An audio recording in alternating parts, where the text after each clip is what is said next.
Welcome to The Exchange. I'm Guy Schoen, bringing you the biggest news and interviews from all around the business world. Coming up on the show, despite being worth an estimated 20 trillion euros, the retail business has changed beyond all recognition over the last decade, but demand for luxury products seems to have largely weathered the COVID storm. Well, we speak to the boss of one luxury car brand with radical plans to disrupt the market. And in a world exclusive, we're the first international media channel inside the million-square-metre mega mall, where an innovative approach to shopping aims to bring a slice of Paris to the home of the next World Cup. Well, retailers have had to rethink their strategies in order to compete in the market. And more brands have moved to trading online only as digital sales soar.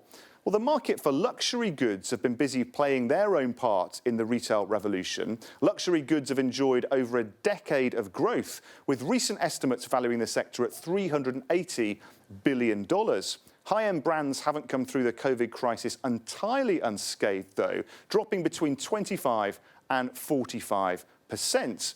But now some analysts are predicting a bounce back to better growth in just 2 years' time. Well, one company taking on the ultra-competitive luxury car market is Genesis. Since launching in Korea just 5 years ago, they've been taking on brands like BMW and Mercedes in the US and China, and they're now expanding operations throughout Europe. Well, their European Managing Director, Dominique Boesch, joins me now. Mr. Boesch, thank you very much for joining us on the show.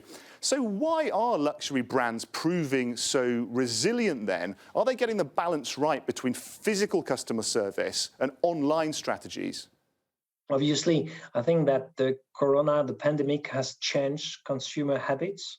Online and home and pickup delivery become the new normal. It's also true to say that, especially now that it's getting also slightly better, there are still for all customers a real passion for retail shopping. Now, you launched initially in the US and China. You've now got your sights set on Europe. What did you learn from that original experience that you think will serve you well as you go into markets like the UK, Switzerland and Germany? The European market is by far the most sophisticated and the most competitive premium car market in the world. Our proposition is to provide an experience that goes beyond the product. So yes, we are learning a lot from what we did in Korea, also in America, but we differentiate also in our approach here by having this direct contact with our customers, making them access to this Genesis personal assistant who will support them all along the journey with Genesis. So can you tell us more then about this personal assistant initiative? Where did you get the idea and does it really make good business sense? You have a word in the Korean culture, and this word is sonnim. And this describes very precisely how we want to treat our customer. A sonnim is a guest in your own private house, meaning that in our stores, in our shops, we want to treat visitors, prospects, customers as if they are our private guests in our home. Mr. Boesch, thanks very much for joining us on the show.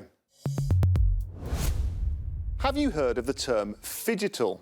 Well, it sounds like a spelling mistake, but it's actually the latest buzzword describing how physical stores combine with the latest tech to make shopping easier. One place capitalising on this trend is Place Vendome. Our senior reporter Sherazad Safla went along for an exclusive look into the retail revolution. Welcome to Place Vendome, 1 million square meters of retail innovation built on one of the world's newest cities. Euronews is the first international broadcaster in the building and has been given an exclusive tour inside this multi-billion euro megamall. Where are we entering right now, Carol? This is entrance 1, the main entrance to the project. This is where the fashion boulevard is. It's the access to all the high street fashion brands.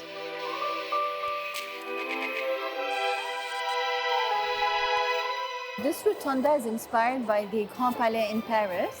We went the extra mile by collecting the color coding so we can recreate it. project director, Sean Kelly, told us how the space will incorporate the latest technology. Once they get to our parking, for instance, it'll be very easy. We have a Find Your Car solution as part of our app for Place Vendome. It'll all probably come under the umbrella of the Place Vendome app. That app will cover all of those things, make sure everybody's connected. And our biggest challenge right now is to decide how many languages we're going to develop that app in.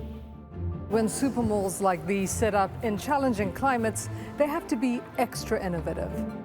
It's clear that a development of this scale and innovation will take the retail experience to the next level. So could physical shopping be about to enter a worldwide renaissance and reshape the future of retail? Earlier, I spoke to Karine Zagady, head of fashion and luxury for Deloitte in Geneva. And let's hear what she had to say. We're doing a consumer tracker where we are tracking since 18 months the behaviors of the consumer. And we see that globally, 59% now feel safe going back to stores versus 45% that we had in January. But there's still 40% of the population that does not feel safe to go to stores. So those who go to stores, they convert because they don't want to shop around. They want to buy quite quickly. Now it's time to take a look at those other stories making the headlines around the world in our Biz in 60. With Bank of China, ICBC, China Railway Group and the PetroChina Company all announcing earnings, we're heading into a bumper period of Chinese financial results. It's been a mixed picture for the world's second biggest economy over the last 12 months, showing signs of good growth and a desire to spend in China's local supply chain. US data giant Salesforce is also due to share its Q2 earnings results. The firm, based in their famous Seattle skyscraper, have achieved huge global success, dominating the customer relationship management market. But Mark Benioff's company has also attracted some criticism that its products have become too expensive, and Salesforce has failed to keep pace with newer, more innovative competitors. And finally, Dell also gets ready to share its results. The company, famous for laptops, is making a strategic shift away from physical computers towards cloud-based data services to compete more aggressively with brands like Google, Oracle, and IBM, with the deliberate plan of keeping their heads in the cloud.